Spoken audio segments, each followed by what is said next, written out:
वर्धमान और ह्रासमान की बात करेंगे। ठीक है। हेलो प्यारे साथी, नमस्कार। प्यारे बच्चों, प्यारे साथी, प्यारे नमस्कार भाई, सभी को नमस्कार, राम राम है। साथी, आज हम बात करने जा रहे हैं वर्धमान और ह्रासमान की बात करेंगे, यानी इंक्रीजिंग और डिक्रीजिंग की बात करेंगे। और इससे पहले मैं आपको बता दूं कि इससे पहले हम एक्सरसाइज 6.1 को अच्छे तरीके से और डिटेल में फॉर्मूला के साथ में हम उनको सॉल्व कर चुके हैं।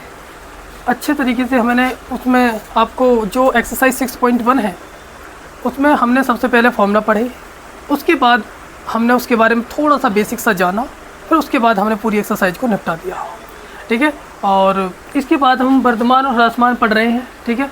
तो शुरुआत करते हैं इस वर्धमान और ह्रासमान के बारे में, और हम ये देखेंगे सबसे पहले कि भैया ये वर्धमान और ह्रासमान क्या होता है, यानी इंक्रीजिंग और डिक्रीजिंग क्या होता है। एक तरीके से आपको कुछ आइडिया लग रहा होगा, नाम से ही पढ़ करके कुछ आइडिया लग रहा होगा। वर्धमान, ह्रासमान, यानी वर्धमान मतलब एक तरीके से चीज़ें बढ़ रही हैं, बढ़ती हुई नज़र आ रही हैं, इंक्रीज होती हुई नज़र आ रही हैं। और यहाँ ह्रासमान की बात करें तो भैया यानी कि ह्रास हो रहा है, यानी कोई चीज़ घट रही है, इसके बारे में हम बात कर रहे हैं। ठीक है। तो सबसे पहले तो मैं एक आपको ग्राफ के माध्यम से थोड़ा सा जानेंगे और उसके बाद हम सॉल्व करते चले जाएंगे। ठीक है। ग्राफ के तरीके से समझते हैं। देखिए, ग्राफ विधि से सबसे पहले मैं आपसे बात करूं कि मैं वर्धमान और ह्रासमान की बात कर लेता हूं। तो यहाँ समझते हैं, या एक काम कर लेते हैं, एक की बात कर लो, वर्धमान की बात कर लेते हैं। 4 केस बनेंगे, 2 वर्धमान के, 2 ह्रासमान के। ठीक है। तो मैं ग्राफ विधि से मैं बोल सकता हूँ,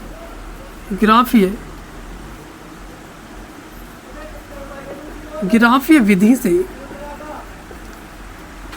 वर्धमान को समझना। ठीक है।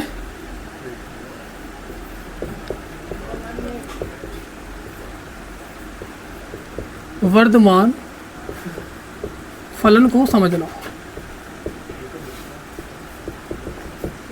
देखिए, ग्राफ विधि से हम चल रहे हैं। देखिए, सबसे पहले मैं आपसे बात करूं, इस तरीके से हम ग्राफ बनाते हैं, कुछ ऐसे। आप जानते हैं यहाँ एक्स अक्ष होता है एंड यहाँ वाई अक्ष होता है ना। यहाँ एक्स के टर्म लिखे जाएंगे और यहाँ वाई के टर्म लिखे जाएंगे। ठीक है। देखिए, एक ग्राफ कुछ ऐसा होता है जो कि यानी कि डायरेक्टली थोड़ा इसे करने से थोड़ा अंधेरा हो जाए, वो लाइट बुला दीजिए, लाइट बुला लो।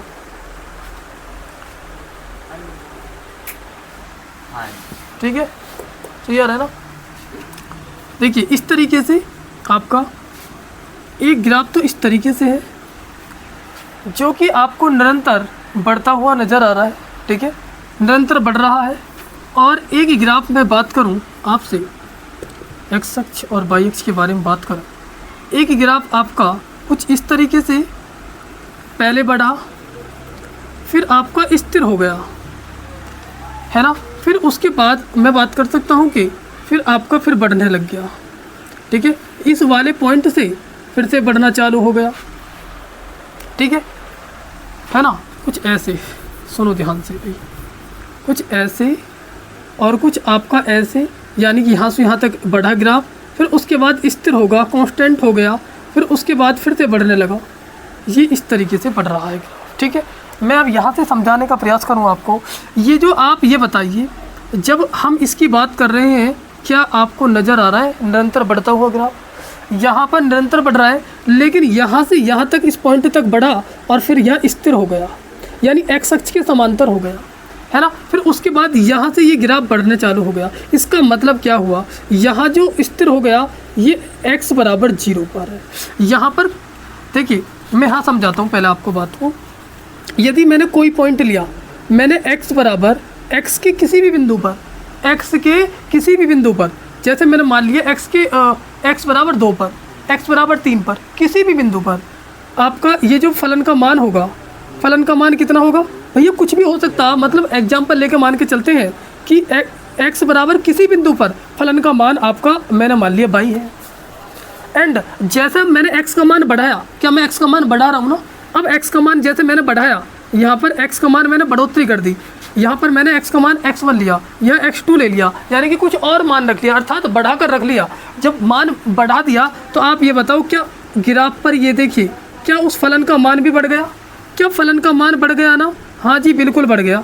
आप बताओ फलन का मान, पहले बाई था तो अब कुछ और आएगा, फलन का मान बढ़कर ही आएगा। क्या आप ग्राफ ये इस चीज़ को दर्शा रहा है कि x की वैल्यू आपको बढ़ाने पर क्या फलन की वैल्यू बढ़ रही है? तो यानी कि आप ये बोल सकते हो यहाँ पर कुछ और आ सकता है, यानी कि जैसे मैं कह सकता हूँ यहाँ बाई बने थे, यहाँ बाई 2 आ सकता है, ठीक है, यानी फलन का मान आपका बढ़ रहा है, ठीक है। और लेकिन अब यहाँ देख लेते हैं, देखिए हमने देखा कि x के एक मान पर हम यहाँ पर देख पा रहे हैं x बराबर कुछ भी वैल्यू ली हमने, तो यहाँ पर ये मान कुछ और आया, मान सकते हो कुछ भी आया, ठीक है। अब बात करते हैं यहाँ पर, देखिए यहाँ पर x बराबर 0, यहाँ पर कुछ मैंने वैल्यू बढ़ाई, लेकिन फलन क्या रहेगा, यहाँ कोई बढ़ थोड़ी नहीं रहा, ये फलन का मान जो है ऊपर को बढ़ थोड़ी नहीं रहा, वो तो स्थिर हो गया ना। लेकिन यहाँ पर आपका फलन का मान फिर से बढ़ने लगा, या मैं ये कह सकता हूँ यहाँ पर ये बता सकता हूँ आपको x बराबर किसी अन्य मान पर या किसी और बिंदु पर फलन का मान यहाँ से बढ़ता हुआ नज़र आ रहा है। या मैं आपको यहाँ से भी आपको बताना चाहूँ, मैं ये कह सकता हूँ x का किसी अन्य बिंदु पर, यहाँ पर किसी अन्य बिंदु पर, जैसे हम यहाँ जाएंगे फिर से बढ़ने लगेगा। जैसे मैं यहाँ पहुँचा, यहाँ से इसका मान इतना था, फिर यहाँ स्थिर हो गया, कोई बढ़ोतरी नहीं मिली, लेकिन फिर से यहाँ बढ़ने लग गया।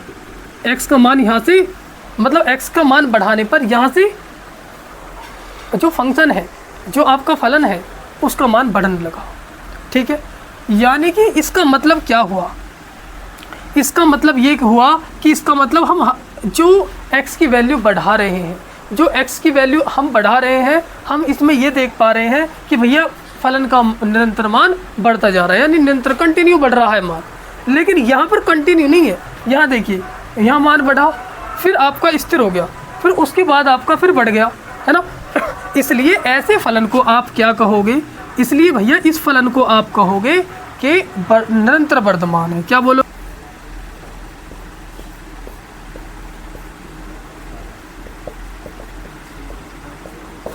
ठीक है। अब सुनो ध्यान से, यदि मैं आपसे ये बात करूं, देखिए इसका मतलब यानी कि जो फंक्शन जो हमारा डिफरेंशिएशन होकर आएगा, जो उसकी वैल्यू यदि 0 से बड़ी है, यदि उसकी वैल्यू जो हम डिफरेंशिएशन कर रहे होंगे, डिफरेंशिएशन की वैल्यू 0 से बड़ी है, तो हम कहेंगे निरंतर वर्धमान फलन है, ठीक है।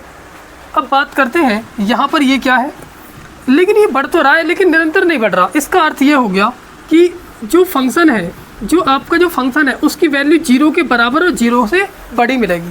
भाई आप ये बताओ, x की वैल्यू हम कुछ भी ले रहे हैं तो फलन बढ़ रहा है, फिर और मैंने x की वैल्यू बढ़ाई तो फलन बढ़ रहा है, लेकिन कुछ किसी पॉइंट पर x की वैल्यू 0 भी आ रही है। अर्थात कहने का मतलब है कि कोई चीज़ कोई बढ़ नहीं रहा, यानी कि हमारा ग्राफ नहीं बढ़ रहा। तो यानी इसका मतलब हुआ क्या, x बराबर 0 वाला टर्म भी आ रहा है यहाँ पर, देखो मैंने बराबर भी लिया, इसलिए तो हम बोलेंगे डिफरेंशिएशन की जो वैल्यू है, यदि हमारे वो 0 के बराबर है और 0 से बड़ी भी है, तो ऐसे केस में आप बोलोगे कि फलन वर्धमान है। लेकिन ऐसे केस में फलन निरंतर वर्धमान है। आप बताओ, क्या ग्राफ तो पता चल रहा है निरंतर वर्धमान है, लेकिन यहाँ बोलेंगे फलन, इसलिए ऐसे केस में बोलेंगे फलन वर्धमान है, ठीक है। यहाँ पर फलन आपका वर्धमान होगा और यहाँ पर आपका फलन कैसा होगा, निरंतर वर्धमान होगा, ठीक है। ठीक है, तो ये हमने वर्धमान के बारे में जाना। अब हम थोड़ा सा इसी प्रकार ह्रासमान के बारे में और जान लेते हैं, इंक्रीजिंग के बारे में और जान लेते हैं। सुनिए, यानी अब मैं बात करूं आपसे ह्रासमान की।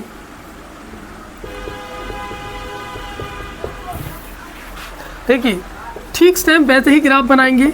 देखिए यहाँ पर क्या है, ये चीज़ें हम देख पा रहे हैं। इस तरीके से मैं आपको इस तरीके से बताने का प्रयास करूं, देखो इस तरीके से सॉरी, ध्यान से समझो। मैं आपसे, देखिए मैं आपसे ये कहूँ, जैसे कि मैंने x की वैल्यू कुछ भी ली, x बराबर भैया 2 लिया या 1 लिया, या मैंने 2 ले लिया, जैसे मैंने x बराबर 2 लिया। अब आप ये बताइए, x बराबर 2 पर फलन का मान कुछ और है ना, मैंने इसको y1 नाम दे दिया, राइट, या y2 नाम दे दूँ। x अब जैसे मैंने x की वैल्यू बढ़ाई, मैंने बोला कि x की वैल्यू आपके पास कितनी है, 5 है, मैंने यानी कि x का मान बढ़ा दिया। जब x का मान मैंने बढ़ाया, क्या फलन का मान बढ़ा कि घटा, मुझे नहीं बता दो, पहले घटा है ना, तो आप ये देख पा रहे हो यहाँ पर y2 हो जाएगा। ऐसे ही मैं और बढ़ाऊंगा, क्या फलन का मान और घट जाएगा? इसका मतलब हम देख पा रहे हैं प्रत्येक पॉइंट पर यानी x की वैल्यू बढ़ाने पर निरंतर मान घटता जा रहा है। इसका मतलब ये कौन सा फलन होगा?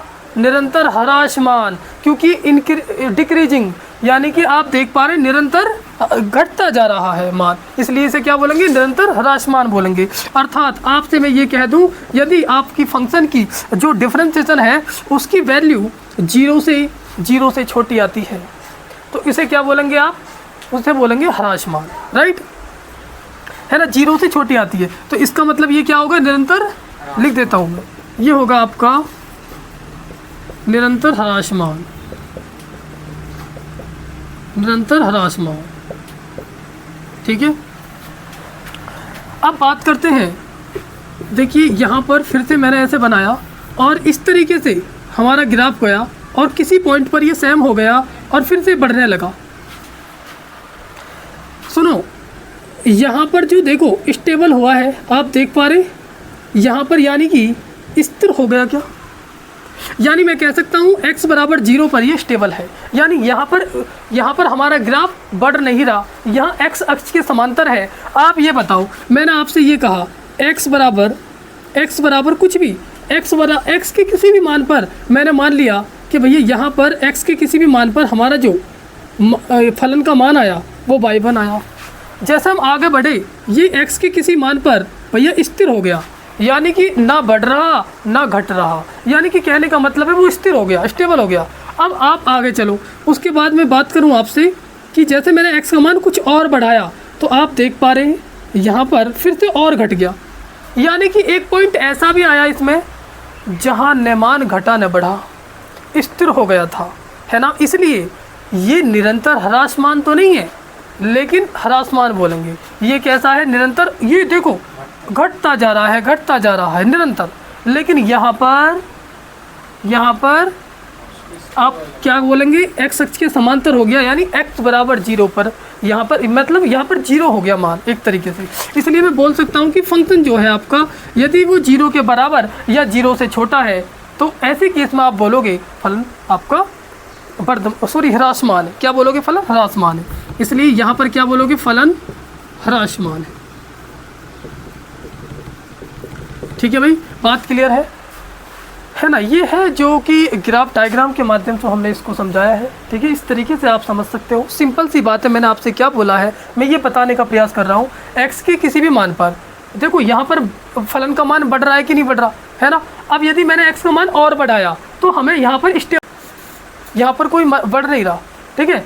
अब यहाँ बढ़ नहीं रहा, फिर मैंने x की वैल्यू बढ़ाई, लेकिन हमने देखा यहाँ पर आपका फिर से घट गया। भाई जैसे मैंने x की वैल्यू बढ़ाई तो यहाँ देखो मान घट गया, यानी कि कुछ ना कुछ होगा, यहाँ y2 होगा, यानी कि घट गया। अब इसका मतलब ये हो गया भैया कि हमारा फलन का मान घट रहा है और एक ऐसा बिंदु था ना वहाँ पर घट रहा ना बढ़ रहा, यानी स्थिर हो गया था। तो इसलिए इसको क्या बोलेंगे? फलन ह्रासमान है। यहाँ आपका घटता ही जा रहा था, इसलिए हमने बोला निरंतर ह्रासमान है। अब हम आगे चलते हैं भाई, ठीक है।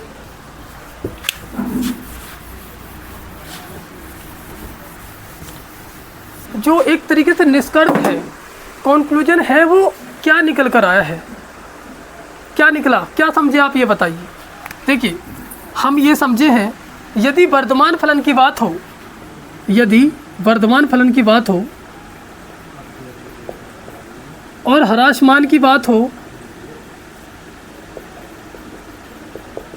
है ना, और मैं आपसे कहूँ निरंतर ह्रासमान की बात हो, निरंतर वर्तमान की और निरंतर ह्रासमान की बात हो, बात को समझो। मैंने क्या बताया, जैसे हम फलन का डिफरेंशिएशन करेंगे, फलन का क्या करेंगे? डिफरेंशिएशन कर रहे होंगे, तो डिफरेंशिएशन की वैल्यू यदि 0 से बड़ी या 0 के बराबर आ रही है तो क्या बोल रहे हैं? 0 से बड़ी 0 के बराबर तो फलन आपका जो फलन है वो वर्तमान है। और यदि आपसे मैं कहूँ 0 से छोटी या 0 के बराबर है तो फलन ह्रासमान है। अब यदि मैं आपसे ये पूछूं कि भैया निरंतर का मतलब, यहाँ पर यदि उसकी वैल्यू 0 से बड़ी आ रही है तो निरंतर वर्तमान है। यदि उसकी वैल्यू किसकी डिफरेंशिएशन की वैल्यू, फलन के डिफरेंशिएशन की वैल्यू यदि 0 से छोटी आ रही है तो फलन ह्रासमान है, सीधी सी बात है ना। इस बात को बस आपको याद रखना है ना। ग्राफ से नहीं क्वेश्चन करना है, सीधा इस तरीके से आसान तरीके से करेंगे। क्यों करेंगे भैया इन तरीके से? क्योंकि हम पढ़ क्या रहे, समाकलन के अनुप्रयोग, एप्लीकेशन ऑफ डेरिवेटिव्स, है ना। तो आप ये बताइए, तो हम इनका ही तो उपयोग करेंगे। ग्राफ के माध्यम से नहीं जाएंगे, हम अवकलन के माध्यम से जाएंगे, उनके अनुप्रयोग कर रहे हैं, ठीक है। चलो भाई क्वेश्चन की तरफ चल लेते हैं।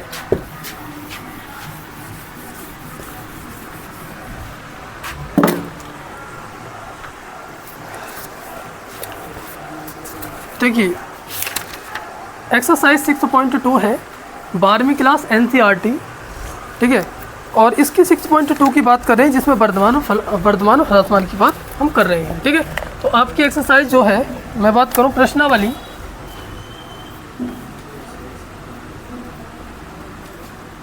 जो आपकी प्रश्नावली है वो 6.2 है, ठीक है। प्रश्नावली कौन सी है? 6.2 है। अब देखिए पहला क्वेश्चन, सिद्ध कीजिए कि R पर fx एक प्रदत्त फलन वर्धमान है। क्या है? सिद्ध करना है कि आपको fx बराबर 3x + k17 से प्रदत्त फलन वर्धमान है। मुझे क्या सिद्ध करना है? देखिए सिद्ध करना है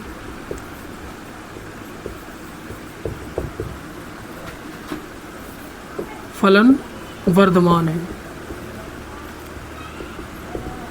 ध्यान से समझो। सबसे पहला हमारा काम यही है, इसका डिफरेंशिएशन करना।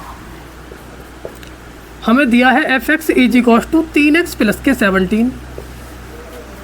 fx का डिफरेंशिएशन करेंगे f'(x),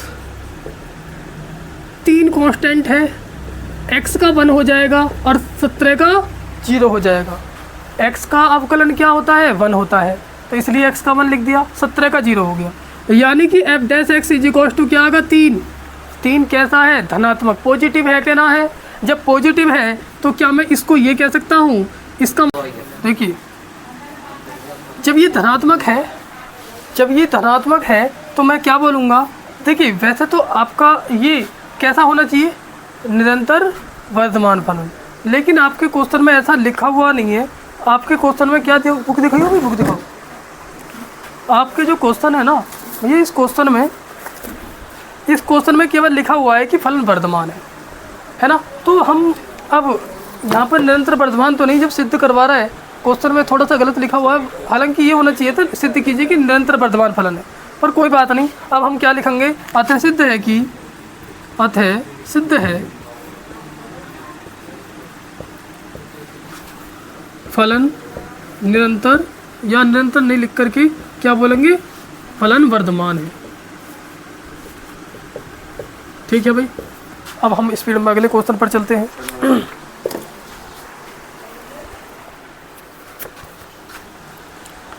क्वेश्चन नंबर 2,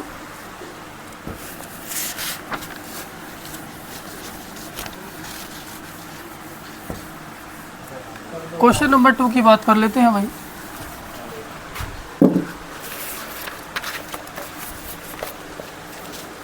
क्वेश्चन 2 हमें दिया है fx = e⁻²x। बिल्कुल सेम वही पूछा है, वही सिद्ध करना है कि फलन वर्धमान है। ये वाला फलन भी वर्धमान ही सिद्ध करना है। पहला हमारा काम क्या है? सबसे पहले इसका अवकलन कर दो कि f'(x) = fx का f'(x) = e⁻x का e⁻x होता है, लेकिन जब 2x का डिफरेंशिएशन 2x का करेंगे तो भैया 2 हो जाएगा। बात क्लियर है? क्योंकि आप जानते हैं कि जैसे 2x है, 2 कांस्टेंट है, तो यानी x का करेंगे कितना हो जाएगा? 1 हो जाएगा, यानी 2 × 2, राइट। अब ये हो जाएगा 2e⁻²x। देखिए अब यहाँ एक बात समझने की है कि जो e⁻x होती है ना, आप जानते हैं, देखिए e⁻x, जो e⁻x की वैल्यू होती है वो 1 + x + x² y factorial 2 + x³ y factorial 3, इस प्रकार मैं बात करूँ, इस प्रकार बढ़ती चली जाती है। ये हमेशा, मेरा कहने का मतलब है, ये हमेशा e⁻x हमेशा पॉजिटिव होती है, हमेशा धनात्मक होती है। यदि मैं आपसे ये कहने लगूँ ना ई की पावर x माइनस में है तो वो भी आपकी पॉजिटिव होगी, यानी ये भी धनात्मक ही होगी, यानी इसको पावर को प्लस में ला सकते हैं ना। यानी ई की पावर x क्या होती है, हमेशा पॉजिटिव होती है, यानी इसका मान हमेशा प्लस में ही मिलेगा। तो कहने का अर्थ है ई की पावर x ई की पावर 2x है, ये हमेशा क्या मिलेगा, पॉजिटिव मिलेगा, धनात्मक है। तो मैं कह सकता हूँ आप इस मामले में ये लिख सकते हैं कि हम जानते हैं कि यह ई की पावर x हमें ई की पावर x धनात्मक, ई की पावर x हमेशा धनात्मक होती है।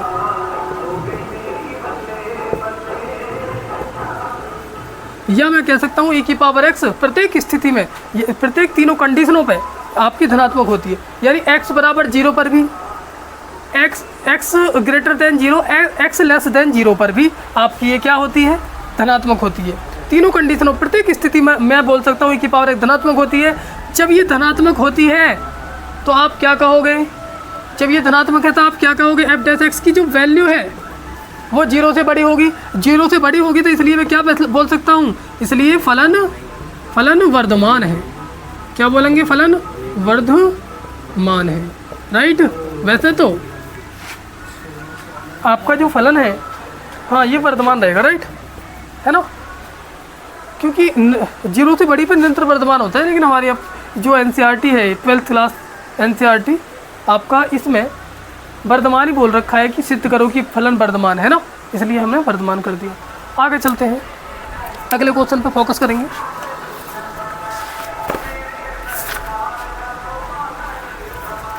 क्वेश्चन नंबर 3 इंपॉर्टेंट है भाई, ध्यान से समझो, अच्छा क्वेश्चन है।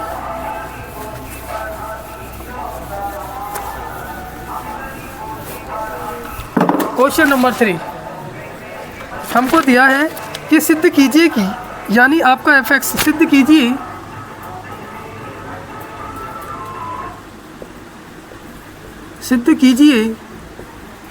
कि जो आपका fx है, यानी fx is equals to sine x, fx is equals to sine x से प्रदत्त फलन अंतराल, इंटरवल दे रखे हैं अलग अलग, यानी a अंतराल आपका 0 से π/2 में फलन कैसा है आपका बोला है, में फलन वर्धमान है। और सेकंड में क्या दे रखा है आपका, π/2 से पाई में फलन कैसा है, ह्रासमान है। ठीक है, बात को ध्यान से समझते रहो। और सी में ये बोला है कि 0 से पाई में फलन न तो ह्रासमान है न ही वर्धमान है। 0 से पाई में न तो फलन न तो वर्धमान है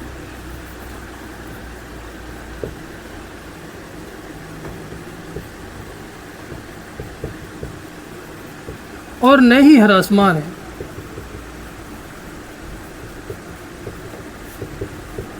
ध्यान से समझो, साथ साथ में आपको समझते भी रहना है, बुक और नोटबुक में काम भी करते रहना ना। बुक नोटबुक ध्यान रखना है, बुक में पढ़ो, मतलब फिर समझो, उसके बाद जो मैं समझा रहा हूँ यहाँ ध्यान दो। मेरा कहने का मतलब है, सबसे पहले मैं ये बोल रहा हूँ कि जो हमें फलन दिया है वो तो लेके चलना है। मैं इस अंतराल की बात करूँगा पहले, क्वेश्चन नंबर 1 की, यानी fx इज इक्वल टू हमको क्या दिया है भैया, साइन एक्स। ध्यान से समझो, fx इज इक्वल टू क्या दे रखा, साइन एक्स दे रखा। अब इसका पहले डिफ्रेंसिएशन करो, f dash x, sine x का अवकलन बताओ, क्या ना भैया cos x होता है, राइट। साइन एक्स का क्या होगा, cos x। अब एक बात समझो, मुझे पहले इस पर चेक करना है ना। मैं बात करता हूँ अंतराल 0 से π/2 पर, या π/2 के लिए आपसे कहूँ मैं, ध्यान से समझो बात को। मुझे इतनी सी बात बता दो, ये 0 से π/2 का मतलब क्या होता है, 0 से π/2 का मतलब क्या होता है। 0 से π/2 का मतलब है प्रथम क्वाड्रेंट में, यानी पहले चतुर्थांश की बात हो रही है।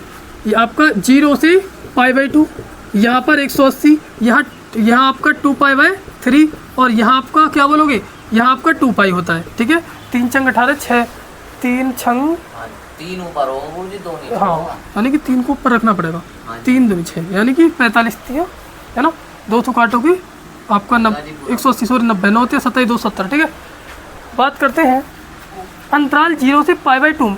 अब 0 से π/2 तो पहले क्वाड्रेंट में आता है। अब ये जो पहला क्वाड्रेंट है, इसमें ये कॉस को देखेंगे हम। कॉस पहले, भाई कॉस हो साइन हो, इसमें पहले क्वाड्रेंट में सभी। प्लस के होते हैं। मैं समझा दूँ तो आपको, देखिए इसमें सभी प्लस के, यानी कि मैं बोल सकता हूँ ऑल पॉजिटिव, यानी मैं ये बोल सकता हूँ भाई इसमें ऑल पॉजिटिव है, इसमें ऑल पॉजिटिव है बात, यानी कि सभी धनात्मक होते हैं। साइन हो, कोस हो, कॉट हो, टेन हो, कोसेक हो, सेक हो, सभी प्लस के होते हैं। और इसमें क्या होता है, इसमें आपको साइन एक्स और कोसेक एक्स आपके प्लस के होते हैं, और इसमें आपका टेन एक्स और कॉट एक्स ये प्लस के होते हैं। इसमें आपका इसमें क्या होता है, कॉस एक्स और कोसेक एक्स, कॉस एक्स और आपका सेक एक्स ये प्लस के होते हैं।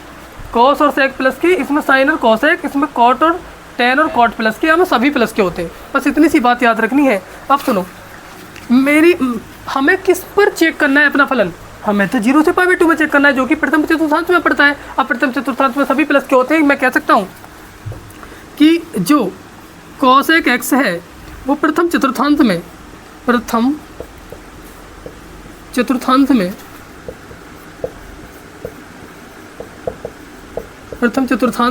धनात्मक होता है।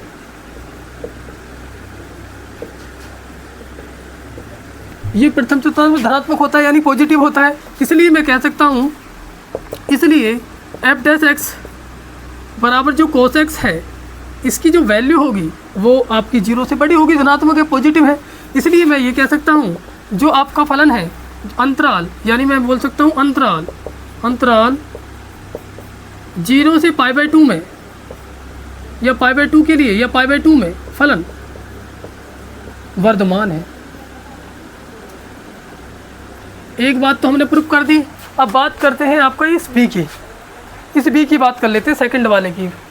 चीज़ें समझ में आ गई। ये जो cos x है, जिसका हमने sin x का अवकलन cos x होता है।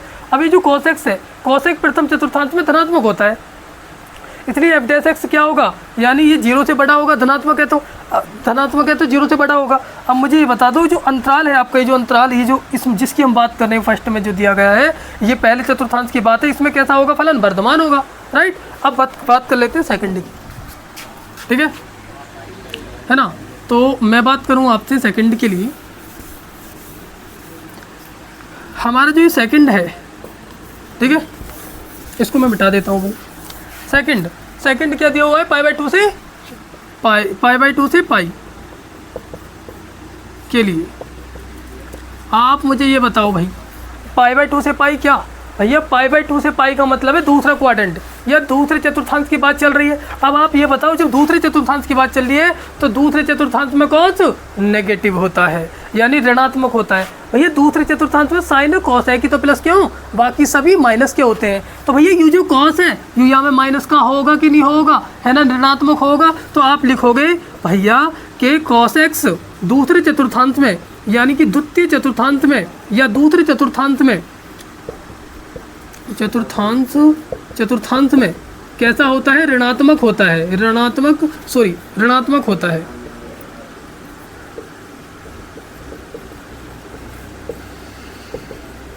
है ना, जब ऋणात्मक होता है तो मैं ये बोल सकता हूँ, इसका मतलब ये जो एफ डैश एक्स है ये आपका 0 से छोटा होगा, ऋणात्मक है तो। इसलिए मैं ये कह सकता हूँ कि भैया जो अंतराल है, अंतराल आपके π/2 से पाई में फलन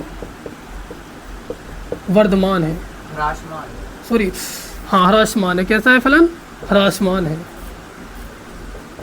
ठीक है भाई। इसमें कैसा होगा, ह्रासमान होगा, क्योंकि दूसरे चतुर्थांश में जो है ना वो हमारा कॉस ऋणात्मक होता है। देखो यहाँ पर ऋणात्मक होता है भाई, साइन और कोसेक एक्स ही प्लस के होते हैं, बाकी ऋणात्मक होते हैं। तो इसलिए हमारा जो फंक्शन है इसकी वैल्यू 0 से छोटी हुई, यानी 0 बड़ी हुई। इसका मतलब है इस अंतराल में हमारा जो फंक्शन है, वो जो फलन है आपका, वो ह्रासमान होगा, ठीक है भैया। अब हम बात करते हैं इस तीसरे वाले की, ठीक है, तीसरे वाले की बात कर लेते हैं।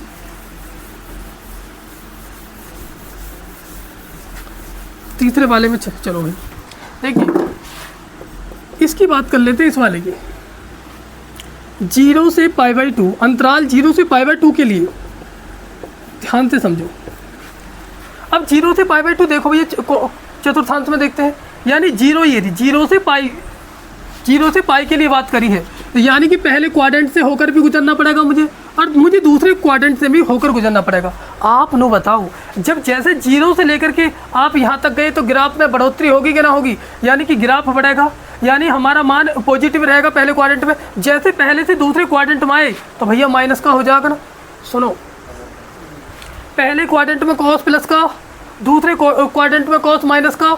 तो जब यहाँ प्लस का है, एक जगह पॉजिटिव है, एक जगह नेगेटिव है, तो आपका जो फाइनली जो आपका इस अंतराल के अंतर्गत फलन होगा न तो वर्धमान न ह्रासमान।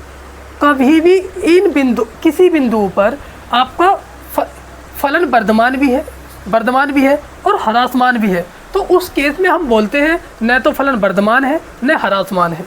इसका रीज़न क्या है? देखिए आप ये बताओ, इसका मतलब है हमें कुछ निष्कर्ष ही नहीं मिला, कुछ ही नहीं मिला, क्योंकि हम देखो यहाँ तक हमने इतनी बढ़ोतरी करी फिर उतना ही उतर आए। क्या आपको इस केस में कुछ मिला?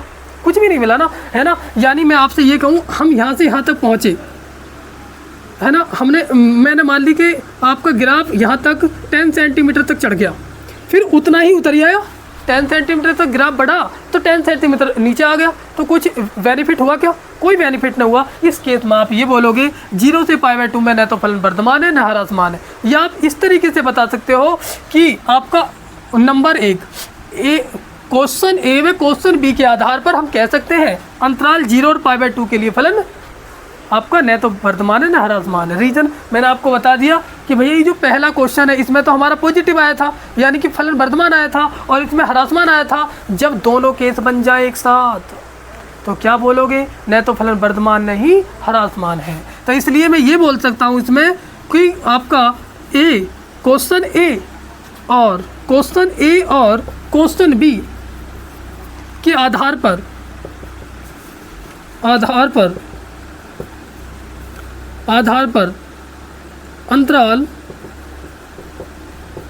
अंतराल आपका 0 से π में न तो फलन ह्रासमान है, या मैं कह सकता हूँ न तो फलन वर्धमान है, और न ही ह्रासमान है। ठीक है, बात समझ में आ गई भाई? ठीक है, इस बात का ज़रूर ध्यान रखना है। ठीक है, हालांकि आप ये चीज़ें सब पढ़कर आए होंगे, है ना, आपने 11th में पढ़ा होगा, 10th में पढ़ा होगा, ये सब चीज़ें, है ना। बात क्लियर है अभी? तो ये क्वेश्चन यहीं समाप्त होता है। अब अगले क्वेश्चन की तरफ हम बढ़ते हैं।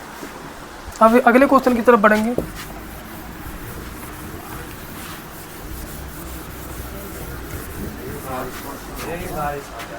अगला क्वेश्चन, एक क्वेश्चन और कर लेते हैं, है ना, एक क्वेश्चन और कर लेते हैं। मुझे लगी इसे तो दिक्कत ना, तुझे दिक्कत हो रही थी क्या ज़्यादा? क्वेश्चन 4 देखिए, थोड़ा सा कुछ पढ़ लो, मेहनत कर लो। अंतराल ज्ञात कीजिए। आपका क्या दिया हुआ है? f(x) = 2x² माइनस के 3x। सॉरी, ये हमको फलन दिया हुआ है। ठीक है, अब हमें क्या करना है? अंतराल ज्ञात करने।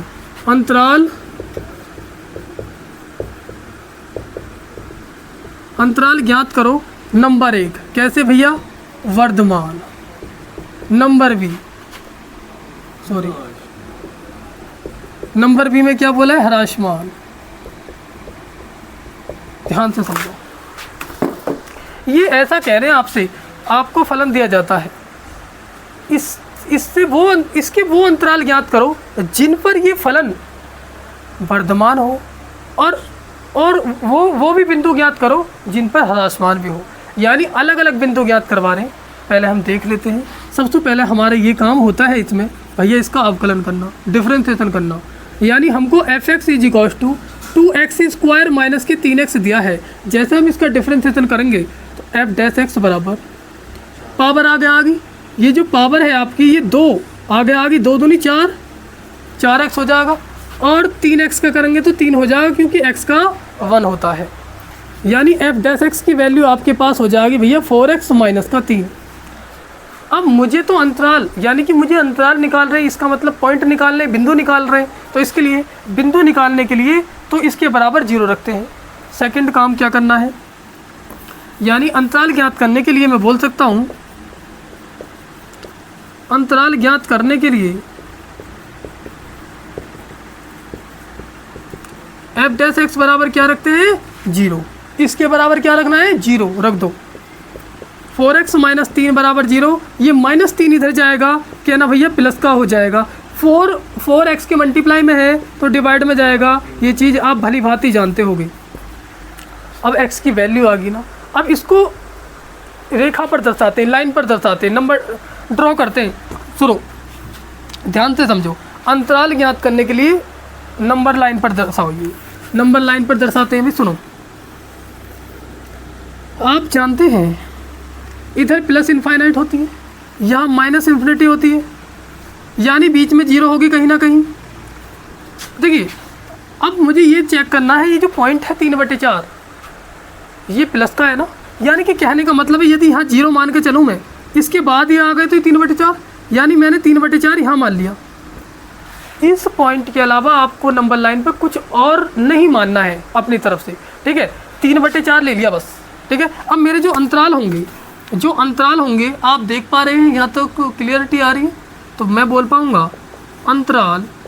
भैया आपके जो अंतराल होंगे ध्यान से समझो, अंतराल कैसे हो जाएंगे, माइनस इन्फिनिटी से 3/4 और भैया 3/4 से इन्फिनिटी, ये दो अंतराल निकल कर आए हैं, -इन्फिनिटी से 3/4 और 3/4 से इन्फिनिटी। अब बात करते हैं इंक दे रहा हूँ, देखिए अब इसके बाद हम इन पर चेक कर लेते हैं किस अंतराल पर हमारा फलन वर्धमान है और किस अंतराल पर हमारा फलन ह्रासमान है। चेक करते हैं। देखिए ये अंतराल आ चुके हैं, मुझे क्या करना है, देखिए आपकी इच्छा है जैसा आप करना चाहें, या फिर आप सारणी विधि से कर लीजिए, आसान हो जाएगा। अंतराल, यहाँ पर आपको अंतराल लिखना है, ठीक है। अब यहाँ पर आप एफ डैश एक्स क्यों भैया, ये एफ डैश एक्स ही तो निकाला है, इसी में तो वैल्यू रख करके हम अंतराल रख करके पता करते हैं कि फलन वर्धमान है कि ह्रासमान है। तो यहाँ एफ डैश एक्स की प्रकृति लिख दीजिए, या एफ डैश एक्स का चिन्ह लिख दीजिए, एफ डैश एक्स का चिन्ह है ना, और यहाँ पर आप एफ डैश एक्स की प्रकृति लिख दो, या मैं कहूँ फलन की प्रकृति एफ डैश एक्स की प्रकृति, यानी उसका नेचर क्या है ना। सुनो ध्यान से, अंतराल पहला मैं इस अंतराल पे चेक कर लूँ, लिखना है आपको -इन्फिनिटी से 3/4, और मैं सेकंड अंतराल भी लिख लेता हूँ 3/4 से प्लस इन्फिनिटी, ठीक है। ध्यान से समझो भाई, इस पर मुझे चेक करना है। देखिए ये पहली बात तो ये बताए कौन सा अंतराल है, कौन सा इंटरवल है।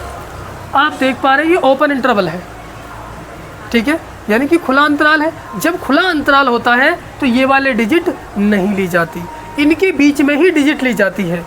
अब इनके बीच में कुछ भी सोच लो कुछ भी, परंतु आपको सोचने में कौन सा बेस्ट होगा, सबसे आसान वाले डिजिट, ताकि उसे इस फंक्शन में रखने पर क्वेश्चन आसान हो जाए, आप माइंड में ही सॉल्व कर दो। आप लोग बताओ इनके बीच में क्या 0 भी आ रही होगी ना आ रही होगी, इनके बीच में 0 आ रही होगी ना। जब इनके बीच में 0 आ रही है, क्या मैं 0 यहाँ रख दूँ, आप 0 यहाँ रखोगे क्या मिलेगा, अरे x की वैल्यू 0 रख दो, 0 की गुणा 4 में करेंगे 0, यानी -3 मिलेगा। क्या फंक्शन माइनस का मिल रहा है ना, इसलिए आप चिन्ह बता दो माइनस का। अब माइनस के चिन्ह होने पर कंडीशन क्या, फलन कैसा, ह्रासमान है। क्या बोलोगे, फलन आपका ह्रासमान है। बात क्लियर। अब सुनो, अब इन अंतराल पर चेक करो, 3/4 और इन्फिनिटी के बीच में क्या ना सबसे छोटी वैल्यू 0 ले लो, नहीं इनके बीच में 0 आएगी नहीं, इनके बीच में 0 कहाँ से आ जाएगी, क्योंकि 0 से बड़ी वैल्यू है ना 3/4। इनके बीच में आप या एक काम करो, 1 आ जाएगी, इनके बीच में 1 ले ले। आप नो बताओ 1 ले रहे हो तो 1 को यहाँ रखो, 4 एकम 4। मैं अभी अब समझाता हूँ, देखो ध्यान से।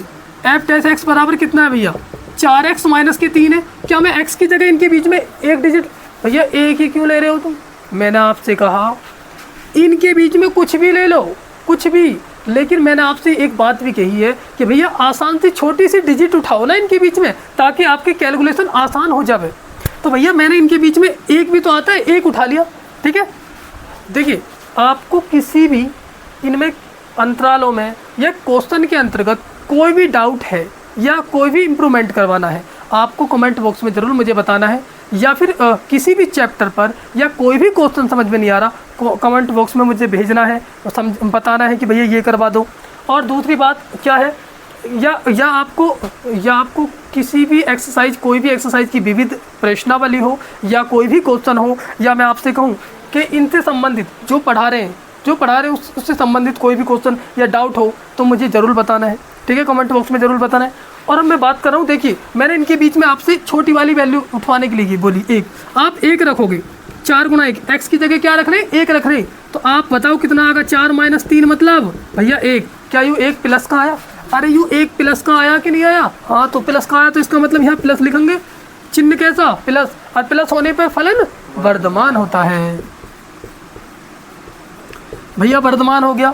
अब मुझे इतनी सी बात बता दो, ठीक है, इसको मिटा देता हूँ, ये ओनली समझाने के लिए, हालांकि आप कर सकते हैं, लेकिन आप दिमाग में कीजिए इन चीज़ों को, ठीक है। अब साइड में कर लिया, कोई दिक्कत नहीं, आप भी साइड में कर सकते हैं, ठीक है। अब सुनो ध्यान से, एक बात बता दूँ आपको, हालांकि क्वेश्चन में साइड में कर ही जा सकते हैं, मैं आपसे ये कहना चाह रहा हूँ कि ये जो हमसे क्या क्वेश्चन ने पूछा था, भैया वो अंतराल ज्ञात करो, तो इन अंतराल पर फलन वर्धमान है, इस अंतराल पर फलन ह्रासमान है, तो लिखेंगे अंतराल 3/4 पर फलन वर्धमान, ठीक है।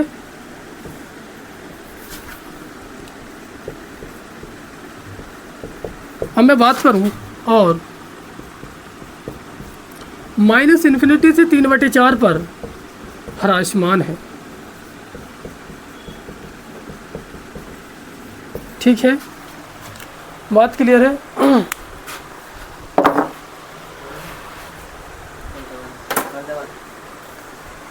ठीक है, तो अगले क्वेश्चन पर चलते हैं, और बात करते हैं आगे। चलो बाकी अगले क्वेश्चन की कल बात कर लेंगे, कर दीजिए।